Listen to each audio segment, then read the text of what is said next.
Good morning, all of the students. I hope that you will be best. Here we understanding exercise 4.1 of class 10 mathematics.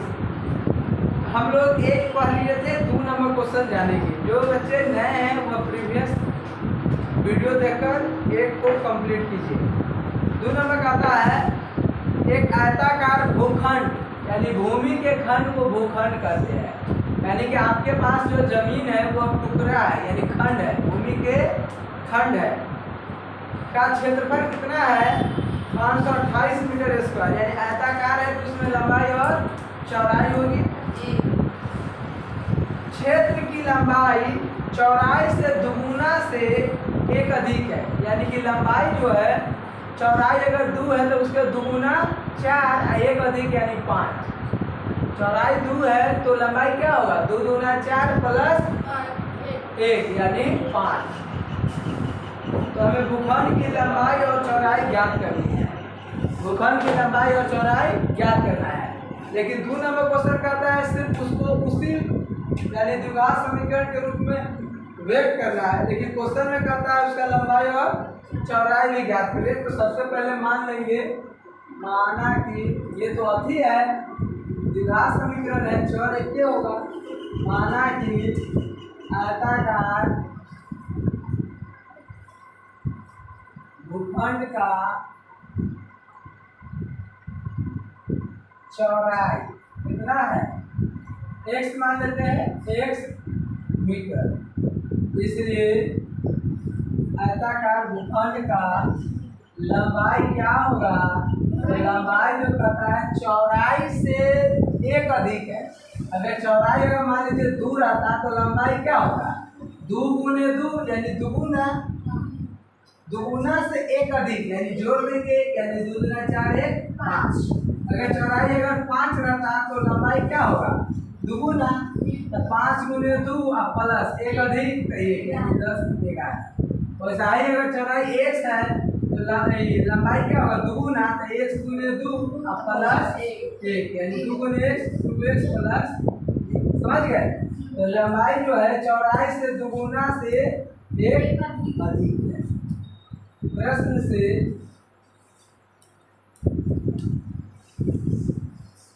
आयताकार भूखंड का क्षेत्रफल क्या दिया हुआ है कितना दिया हुआ है बोलिए 528 मीटर स्क्वायर। ये मीटर में होगा लंबाई चौड़ाई का हिसाब मतलब मीटर होता है क्षेत्रफल हो जाएगा स्क्वायर नहीं लिखिए। तो लंबाई गुने आयताकार भूखंड का क्षेत्रफल क्या होता है लंबाई गुने मीटर स्क्वायर है। लंबाई कितना है 528 मीटर स्क्वायर। मीटर स्क्वायर को हटा दीजिए लंबाई कितना है बोलिए 2x प्लस 1 इंटू चौड़ाई कितना है x इक्वल टू 528। 2 गुने x क्या होगा 2x स्क्वायर प्लस 1 गुने x प्लस x इधर पर इधर प्लस 528 के इधर ये आपका समीकरण द्विघात समीकरण के रूप में व्यक्त कर दी। तो ये आंसर इतना ही होगा क्योंकि निम्न करना है। अब कहता है आयताकार भूखंड का लंबाई और चौड़ाई निकालना है तो नाउ ये व्यक्त हो गया। अब हमें कहता है तो आप लोग गुणनखंड यानी फैक्टराइजेशन जानते हैं। फर्स्ट इंटू लास्ट करेंगे यानी 528 को कैसे 2 से गुना करेंगे तो क्या होगा 1056 बोलिए। और इसका फर्स्ट इंटू लास्ट यानी गुणनखंड करना तो 2 से 528 2 से 2 दूना 2 छक 2 चौका 2 से 1 3 2 2 से 9 1 बोलिए। तो 2 दूना 4 गुना 8 गुना 16। क्वेश्चन क्या कह रहा है सिर्फ व्यक्त करना है अतः सीधे लिख देते हैं। अतः क्या है क्या क्वेश्चन कर रहा था निम्न स्थिति को द्विघात समीकरण के रूप में व्यक्त करें। अतः इस स्थिति का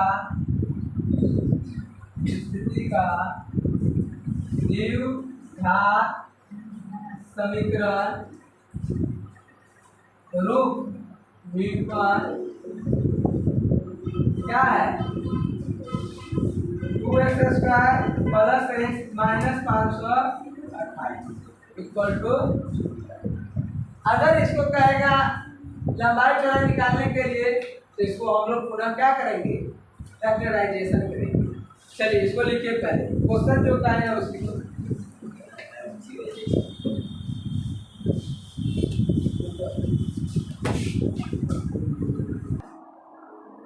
चलिए अब 2 नंबर देखिए क्या कहता है, पढ़िए तो आप लोग।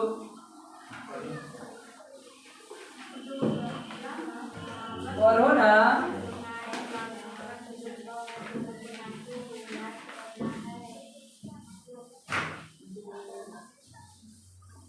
जिस तरह से आप लोग अपना जीवन जी रहे हैं ये गलत है। कोई प्रधानमंत्री इसके सामने मनाव करवाते हैं कि प्रधानमंत्री जी कि हमको ये चाहिए, इस क्षेत्र का मुख्यमंत्री बनाओ, न तो हम न पढ़ेंगे। पढ़ो। दो क्रमागत धनात्मक पूर्णांक का गुणनफल 306 है, इसमें पूर्णांक को ज्ञात करना है। दो क्रमागत धनात्मक पूर्णांकों का गुणनफल 306 है। मान लीजिए गुणनफल 12 रहता तो 3 गुने 4 लगातार संख्या का, यानी पहला अगर 3 है तो दूसरा का 4 होगा, पहला अगर 15 है तो दूसरा का 16 होगा, पहले का अगर 21 है तो दूसरा का 22 होगा। एक जोड़ देंगे उसी प्रकार से पहले का अगर x है तो दूसरा का x + 1 होगा। तो हमें पूर्णांक ज्ञात करना है, नहीं पूर्णांक ज्ञात नहीं करना है। क्वेश्चन ऊपर जो दिया हुआ है और आंसर भी दिया हुआ है सिर्फ द्विघात समीकरण के रूप में, ठीक है। लेकिन ऐसा क्वेश्चन नहीं पूछेगा तो आपको हल करना ही है, ठीक है। तो हम आपको अकॉर्डिंग टू क्वेश्चन के अनुसार बतलाते हैं। माना कि क्या मानेंगे, माना कि पहला धनात्मक पूर्णांक x है और दूसरा धनात्मक पूर्णांक क्या होगा, नहीं एक अधिक लगातार में है तो x है तो x प्लस। प्रश्न से दोनों का गुणनफल कितना है 306 है, यानी x इंटू दूसरा का x + 1 इक्वल टू 300। x से गुना करेंगे x², x गुने 1 x प्लस 306 तो इधर इक्वल टू। अब कहेगा निकालने के लिए तो x को हम लोग निकालेंगे फैक्टराइजेशन मेथड से, जो आप लोगों को इस क्वेश्चन में ऊपर दिया हुआ है, इससे निरूपण करें। तो लिखेंगे अतः क्या चीज क्या लिखे थे उसमें, अतः इस स्थिति का द्विघात समीकरण निरूपण x² + x माइनस 306 है। लिखिए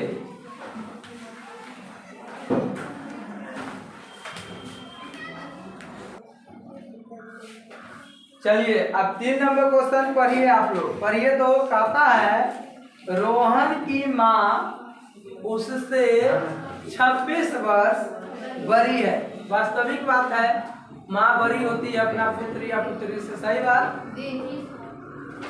26 है, अगर रोहन की आयु रहता 8 वर्ष तो माँ का आयु 34 वर्ष, 26 + 8। अगर 10 वर्ष रोहन की आयु तो माँ की आयु 26 + 10 यानी 36 वर्ष। अब से 3 वर्ष बाद पश्चात मतलब बाद दोनों के आयु का गुणनफल क्या हो जाता है, क्या हो जाता है बोलिए 360 50 10 60। चलिए तो मान लेंगे क्या चीज, माना कि बोलो 3 नंबर क्या माने? माना कि रोहन की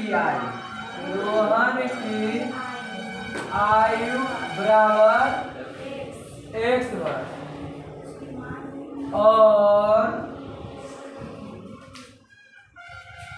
और उसकी माँ की आयु कितना? x प्लस 26 वर्ष। अधिक है तो 26 वर्ष जुटेगा ना, कम रहता तो घट जाता। इसलिए कहता है अब से 3 वर्ष पश्चात, ये ना कह रहा है, तो 3 वर्ष पश्चात मतलब बाद रोहन की आयु बोलिए कितना हो जाएगा? अभी 9 वर्ष के तो 3 वर्ष बाद, अरे बोल हाँ, तो 3 जुटेगा ना, वैसा ही। और उसकी नहीं 3 वर्ष पश्चात उसकी माँ की आयु, तो अभी है x प्लस 26 वर्ष। अच्छा ये भी मान सकता है, माना कि रोहन की वर्तमान आयु, क्या वर्तमान आयु, और उसकी माँ की वर्तमान आयु, ये जरूरी है। तो माँ की आयु क्या हो जाएगा? अभी वर्तमान है 26 वर्ष, तो 3 वर्ष बाद x प्लस 26 प्लस 3 यानी x प्लस 29 वर्ष, ठीक है ना। प्रश्न से कहता है 3 वर्ष बाद दोनों की आयु का गुणनफल, 3 वर्ष पश्चात दोनों के आयु का, अगर बाद नहीं रहता तो डायरेक्ट यही गुना कर देते, लेकिन कह रहा है गुणनफल 360 है। तो रोहन की आयु कितना है 3 वर्ष बाद? x प्लस 3 इंटू क्या है माँ की आयु क्या है? x प्लस 29 गुणनफल 360। क्या हम पाते हैं? गुना करेंगे x गुने x स्क्वायर, x गुने 29 x प्लस 3 गुने x 3x प्लस 29 दिया 87। बोलिए प्लस 360 तो इधर equal to 0 x square 29 3 32x, घटाएंगे तो कितना होगा? 10 में से 7 किया तो 3, ये 5, 15 में से 8 किया तो 7, ये बचा 2। देखिए तो है आंसर। अतः स्थिति का द्विघात निरूपण x square plus 32x minus 273।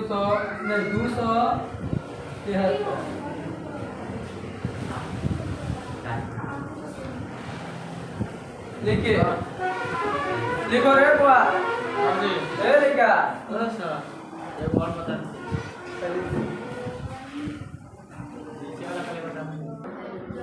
चलिए देखिए, इसमें 3 वर्ष छूट गया था, 3 वर्ष, यही है 3 वर्ष, और यहाँ 3 वर्ष पश्चात, बात एक ही है, ये हो गया। चलिए अब नेक्स्ट क्वेश्चन पढ़िए, क्या नंबर होगा? अंतिम यानी चौथा। और क्वेश्चन है, पढ़िए तो आप लोग।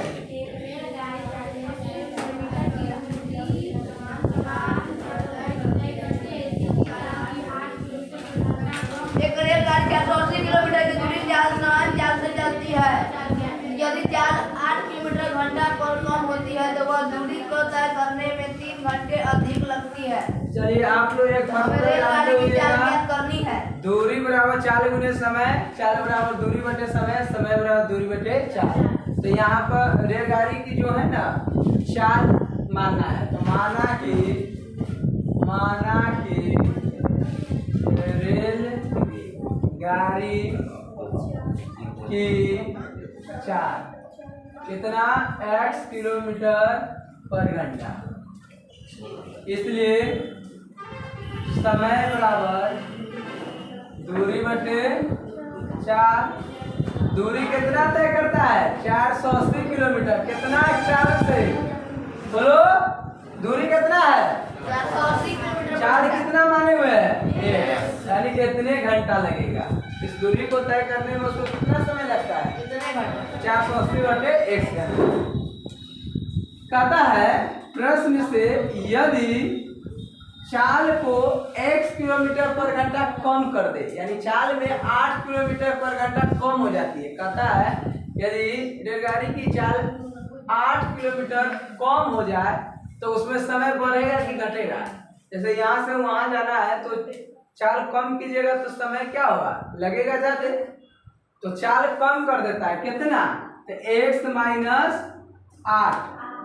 अब चाल क्या हो गया x माइनस 8 तो उसको समय कितना लगता है 3 घंटा अधिक लगता है। तो अभी समय कितना लगा हुआ है 480 बटे x तो 3 घंटा अधिक लगा। तो कितनो चाल स्पीड करो या कम करो दूरी कितना है 480 किलोमीटर है। तो ये आप लोग भी जानते हैं ये चाल है ये समय है तो इससे क्या आएगा दूरी होगा चाल गुने समय तो ये कितना है 480 किलोमीटर। अब ये लिखने की कोई जरूरत नहीं है यानी चाल गुने समय बराबर 480। प्रश्न से कहता है यदि चाल 8 किलोमीटर कम कर दिए और समय क्या हो जाता है बढ़ जाता है कितना अभी पहले है इतना घंटा में 3 घंटा बढ़ गया। x माइनस 8 इंटू एलसीएम लेंगे यहाँ तो 480 प्लस 3x इक्वल टू 480 और यहाँ पर इससे इसमें गुना कीजिए ये x इधर का भाग में तो यहाँ चल जाएगा तो x minus 8 into 480 plus 3x equal to 480 ये x है भाग में तो इधर x में गुना करेंगे इससे x गुने 480 कितना होगा 480x x में ऐसे गुना करेंगे तो 3x स्क्वायर और माइनस 8 से में गुना कीजिए तो माइनस गुने प्लस माइनस 8 से 0 80 80 64 के 4 हाथ में 6 8 का 32 6 38 बोलिए प्लस नहीं माइनस 8 3 24 से इधर प्लस 480 तो इधर इक्वल टू ये प्लस और माइनस खत्म क्या बचा 3x square minus 24x minus 38 तो इक्वल टू 3 कॉमन ले लीजिए। इसमें दिखाई दे रहा है यहाँ तक नहीं दिखाई दे रहा इसका मतलब इससे पहले भी नहीं दिखाई दे रहा 3 कॉमन लेंगे ये दिखाई दे रहा है 3 कॉमन लेंगे तो क्या बचेगा x square minus 8x minus कितना 1 3 दूना 2 3 8 0 3 से 1 3 दूना 6 2 3 8 24 0 इक्वल टू 0 यानी x square minus 8x minus 1280 0 बटे 3 दरकारी है तो क्या बचा x square minus 8x minus 1280 equal to 0। अतः अगर कहता तो इसको सॉल्व करेंगे फैक्टराइजेशन द्विघाती सूत्र या और भी मेथड फुल वर्ग विधि कोई एक विधि से। अतः इस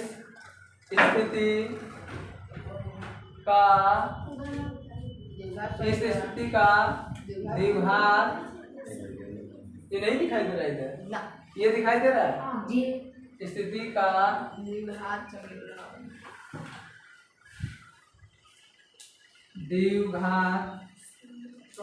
समीकरण व्युत्पन्न x square minus 8x minus 1280 बराबर 0। एक चीज देखिएगा कभी आंसर में u होगा या v होगा चर कोई भी मान सकते हैं y भी यहाँ मान सकते हैं u भी मान सकते हैं v भी। Thank you watching this video.